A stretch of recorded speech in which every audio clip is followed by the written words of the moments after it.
Con el permiso del cielo y bajo la autoridad de nuestro Santo Maestro Yeshua HaMashiach, con el permiso de nuestro Rab, el Doctor Dan Ben Abraham, que la paz y la bendición sea sobre él y sobre toda la corte rabínica de nuestra alianza.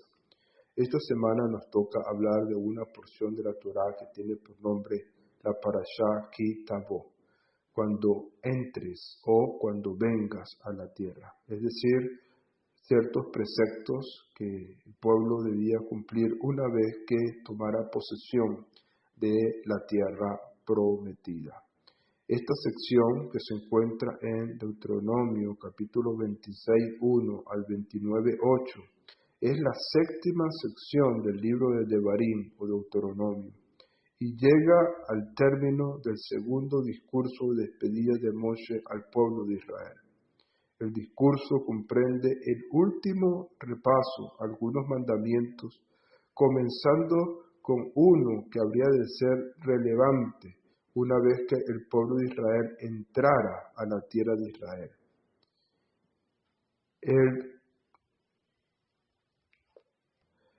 Él consiste en llevar al templo sagrado los primeros frutos de la cosecha de cada año. Luego Moshe continúa con la evocación del pacto de Dios con Israel. Es importante que podamos entonces entender que estos aspectos son de gran importancia para nuestras vidas. Con respecto a estas primicias, la Torá nos proporciona los detalles de un precepto que fue mencionado por primera vez en Shemot capítulo 23, versículo 19. Una vez que la tierra fuera conquistada y repartida, los agricultores debían llevar los primeros frutos maduros de la cosecha al templo y entregarlos al Cohen. En una ceremonia que incluía una conmovedora declaración de agradecimiento a Dios por su eterno rol de guía del pueblo de Israel. Cuando el israelita obsequie sus primicias o bikurim al Cohen, esto representa la dedicación de todo lo que posee al servicio de Dios. Uno de los objetivos de la creación, en efecto, es que el israelita diga que cada uno de sus logros, independientemente de cuánto esfuerzo haya invertido en el mismo, es un obsequio del Eterno. De hecho, nosotros tenemos que trasladar nuestros actos físicos a una conciencia espiritual. Cada vez que tú hagas algo, tienes que entender que estás elevando el mundo físico al mundo espiritual, transmitiendo a tus actos una conciencia de Dios. Fíjate que nuestra Mishnah Nexarita nos establece, por ejemplo, cuando un siervo sirve a su amo, dice la Mishnah Nexarita, hágalo como para el Adón, hágalo como para el Eterno, hágalo como para Mashiach, hágalo como en aras del cielo. Es decir, que todos tus actos, aunque sean seculares, sean investidos con una conciencia divina de que las cosas las estás haciendo en aras del cielo.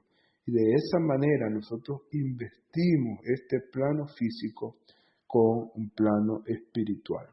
Ahora, con respecto al tema de las primicias que estamos hablando en esta parashá, Moshe enseña al pueblo de Israel que los primeros frutos de sus cosechas, que son el trigo, la cebada, la uva, los higos, las granadas, las olivas y los dátiles, que son los 7 frutos característicos de la tierra de Israel, de los cuales se tenía que tomar las primicias y de los cuales se debía diezmar, tenían que ser llevados al templo y ofrendados a los sacerdotes. El sacerdote ofreciante presentaba los frutos brevemente en el altar y luego los consumía él mismo. Entonces, los sabios recurren a la exégesis para derivar que este precepto solo se aplica a estas 7 especies de las cuales la tierra de Israel es alabada, como se identifica en el capítulo 8, verso 8. Cuando alguien veía un higo maduro, ataba un hilo a su tallo y declaraba, este es el bikurim. Los sabios describen la forma en que los israelitas confluían hacia Jerusalén desde todas las comarcas de la tierra de Israel con sus ofrendas de Bicurín, desfilando en un ambiente festivo, acompañados por cánticos y celebraciones que aumentaban a medida que los habitantes de las ciudades pasaban, se les unían otros peregrinos en esta procesión. La celebración debería incluir actividades que despertasen la alegría de la gente, como cantar en grupo, pues cada vez que las personas se reúnen para celebrar una ocasión dichosa, es natural que canten. Este versículo muestra que para que la celebración dé su bendición completa, el israelita debe incluir a los levitas y a los menesterosos en la misma. Esta promesa de que Israel celebraba con esta alegría y entregando no solamente los bicurín, sino los diezmos, causaba una gran bendición sobre todo el pueblo de Israel. Así que estos son aspectos importantes que nos habla esta parashá. Entonces, estos mandamientos, como son, por ejemplo, las primicias, los diezmos, etcétera, etcétera, eran de gran importancia. De hecho, permítame leerles un comentario que es de gran utilidad y de gran apreciación y bendición para nosotros. Dice este comentario que este mandamiento no entró en vigencia hasta que la totalidad del pueblo de Israel no terminó de asentarse en su tierra. Como podemos ver en el libro de Yehoshua, este fue un proceso que requirió 14 años. Hasta no haber completado la conquista y el asentamiento en la tierra, nadie estaba obligado a llevar sus primeros frutos al templo año tras año. La razón de esto es que el ritual de los primeros frutos expresa nuestro agradecimiento por la bondad de Dios. Y en la medida en que hubiera un israelita, aunque fuera solo uno, sin su parcela en la tierra de Israel, el pueblo como un todo no podía experimentar el pleno gozo y la alegría. Lo mismo aplica a nosotros hoy en día. Mientras exista un judío con carencia material o espiritual, la alegría del resto de nosotros no puede ser completa. Las dificultades materiales o espirituales de nuestros prójimos y por intermedio de ellos las dificultades de toda la humanidad y de la creación en general deben inspirar nuestro accionar para remediar esta situación. Entonces, esto es importante precisamente porque nos ayuda a entender la unidad de nuestro pueblo. Hasta que todos los israelitas pudieron haber conquistado la herencia, no se comenzó a cumplir este mandamiento de las primicias. Además de esto, la parashá también nos habla acerca de la confesión de los diezmos, es decir, la entrega de los diezmos. Los diezmos deben tomarse de las cosechas siguiendo un ciclo. Cada año el primer diezmo se da al levita. Durante el primer y segundo año se toma el maaser sheni en el segundo diezmo. Este último posee cierto grado de santidad y debe ser comido en Jerusalén. Durante el tercer año, una vez que el segundo diezmo se toma, un diezmo conocido como maaser ani, el diezmo del pobre, era incluido. Este ciclo se repetía cada 3 años, excepto por los años de Shemitah, que eran los años sabáticos. Más tarde, el día previo no se deben tomar diezmos.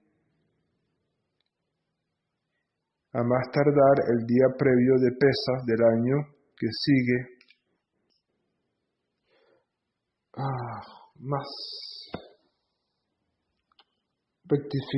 más tardar el día previo a Pesaj del año que sigue cada ciclo trienal, el agricultor debe cerciorarse de que haya entregado todos los diezmos a los destinatarios correspondientes y entonces el último día de Pesaj del cuarto y del séptimo año recita la confesión que aparece en este pasaje.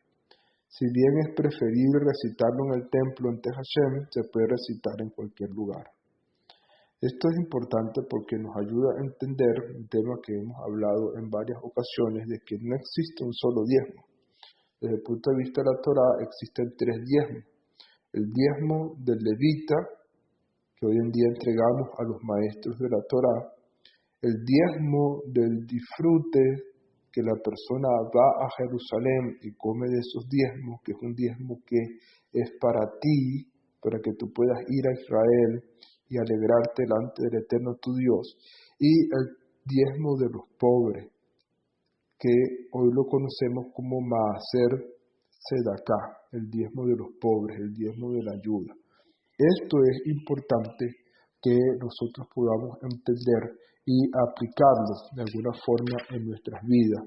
Recuérdense que hemos hablado de esto en varias ocasiones, ¿verdad? Hemos hablado de estos aspectos en varias ocasiones, de que aunque como mandamiento no es operativo por cuanto no hay templo, el principio espiritual que está más allá de la letra del mandamiento, lo aplicamos entregando un diezmo a nuestros líderes espirituales, apartando un diezmo para ayudar a los necesitados y haciendo un ahorro para poder ir a Jerusalén y poder disfrutar y deleitar delante del Eterno nuestro Dios en la tierra que el Eterno le dio a nuestros antepasados. La parashá sigue avanzando y entra en un tópico de gran importancia, que es el nuevo compromiso al cual Moshe está llevando al pueblo antes de entrar en la tierra. Moshe exhorta al pueblo para que una vez que hubiera ingresado a la tierra, lo que haría en unas pocas semanas más, tendría que renovar su compromiso con Dios y la Torá. A tal objeto, inscribirían toda la Torá sobre 12 enormes piedras, trayendo ofrendas y congregándose en 2 montañas para confirmar su lealtad. Dado que Moshe ya no estaría con ellos, y en vista de que una nación es dirigida por sus líderes más respetados, mandó a llamar a los ancianos de Israel para unírsele en esta proclamación. Y es allí donde aparecen 2 montes importantes, el monte Gerizim y el monte Eibal, donde iban a declararse las bendiciones y las maldiciones. Entonces, tan pronto como los israelitas entraran a la tierra, tendrían que congregarse en estas 2 montañas, el monte Gerizim y el monte Eibal, para aceptar nuevamente la Torá. Ahí se proclamarían 12 mandamientos y el pueblo admitiría en público que a quienes los observan les aguardan bendiciones, en tanto que a quienes los desechan sobrevendrían maldiciones. 6 tribus habrían de apostarse sobre una montaña y 6 tribus sobre otra, con el arca, los sacerdotes y los ancianos y los levitas apostados en el valle para preparar entonces esta hermosa consagración. Los levitas en el valle pronunciarían a viva voz las bendiciones y las maldiciones, en tanto que las tribus en la cumbre de ambas montañas exclamarían amén. De aquí que el ingreso en sí a la tierra de Israel incluía un juramento de lealtad, por así decirlo, a la Torá, que constituye la esencia del pueblo de Israel, en tanto como es nación. Los 12 temas a los que se refieren las bendiciones y maldiciones constituyen actos que los transgresores podrían cometer en secreto. Por ello la nación proclamaría su aborrecimiento por los pecados que se cometen en secreto, reconociendo que Dios castigaría a quienes los transgreden. Por consiguiente, el acto inaugural de la ocupación de Eretz Israel por el pueblo de Israel sería declarar que no puede haber contradicciones entre la moralidad que exhibimos en público y aquella que mostramos en privado. Una nación que considera aceptable pecar en privado indefectiblemente verá sus cimientos morales derrumbarse. Entonces, esto es otro de los aspectos importantes. Y una vez que se declaran estas cosas, Moshe entonces comienza a declarar las bendiciones y las exhortaciones, ¿ok?, sobre el pueblo de Israel, y esto se encuentra en todo el capítulo 28, donde están declaradas las bendiciones y las maldiciones en forma de exhortaciones. ¿Okay? Y esto es importante que cada uno de nosotros lo podamos tener presente en nuestras vidas. Gran parte de esta parashá se lleva en este tópico de gran importancia y de gran bendición para cada uno de nosotros. Finalmente, la parashá va culminando con un punto importante. Moshe imparte sus últimas órdenes al pueblo, sobre lo cual versa la Torá en su mayor parte desde aquí hasta el final. Comenzó poniendo en perspectiva los años que Israel deambuló en el desierto.